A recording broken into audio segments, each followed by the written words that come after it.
Halo semua, perkenalkan namaku Flavia Renanisi dari kelas 81. Nah, seperti yang kalian tahu, kasus bullying di Indonesia itu sangat tinggi, terutama di kalangan pelajar. Sebelum kita bahas lebih dalam, aku bakal ngejelasin dulu apa itu bullying.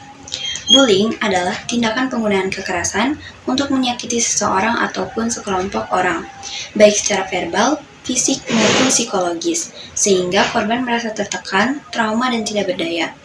Nah, meskipun sekolah dikenal sebagai tempat belajar, tempat bersosialisasi, dan tempat mengenal budi pekerti, sekolah juga sangat berpotensi menjadi tempat banyaknya kasus bullying.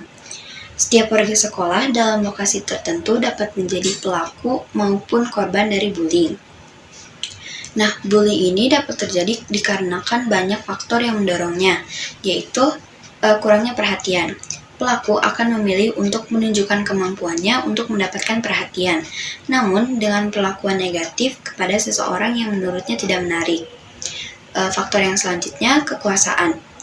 Pelaku bullying biasanya ingin menunjukkan bahwa dirinya lebih berkuasa dan lebih kuat daripada orang lain, sehingga ia menindas orang yang lebih lemah daripada dirinya. Selanjutnya, ekspos kekerasan. Terkadang, pelaku bullying mencontoh dari media yang dia lihat, ataupun tindakan seseorang terhadap orang yang lebih lemah.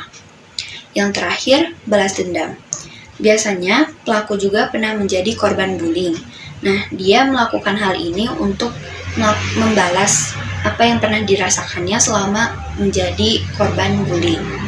Nah, dari penjelasan tadi, kalian pasti tahu kan kalau bullying itu memiliki dampak yang sangat besar bagi korban ataupun bagi pelaku. Dampak bagi korban, yaitu mereka mengalami gangguan mental, seperti depresi, rendah diri, cemas, sulit tidur nyenyak, ingin menyakiti diri sendiri, atau bahkan keinginan untuk bunuh diri.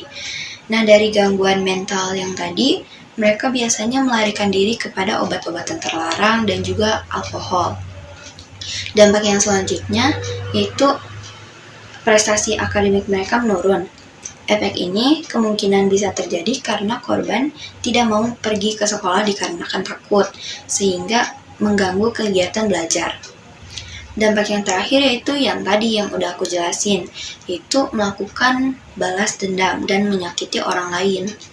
Selain korban, pelaku juga mendapatkan dampak yang negatif, yaitu kegagalan dalam mengembangkan kemampuan sosial, seperti negosiasi, balas budi, dan empati.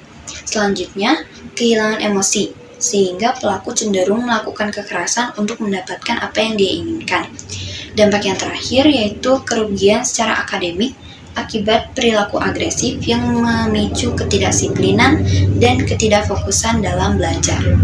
Menurut aku, pencegahan bullying ini tuh sangat sulit dilakukan, tapi aku punya tips nih.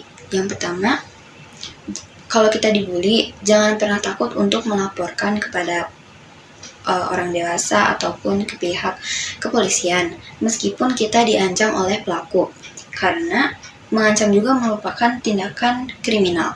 Selanjutnya, kita harus berbaur dengan teman-teman yang membuat kita percaya diri dan selalu berpikir positif. Dan yang terakhir, jadilah teman yang dapat menghadirkan pertemanan kita bebas dari konflik atau berpotensi terjadi bullying. Oh iya, tambahan, tindakan bullying di kalangan pelajar ini dapat mengganggu proses integrasi sosial di lingkungan sekolah karena adanya ikatan sosial yang rendah antar individu dan kelompok. Terakhir, dari poster yang aku buat di sebelah sini, aku ingin mengingatkan bahwa segala bentuk kekerasan itu sangat berpengaruh terhadap kehidupan orang lain. Jadi, jagalah perbuatan dan perkataanmu agar tidak melukai orang lain. Terima kasih.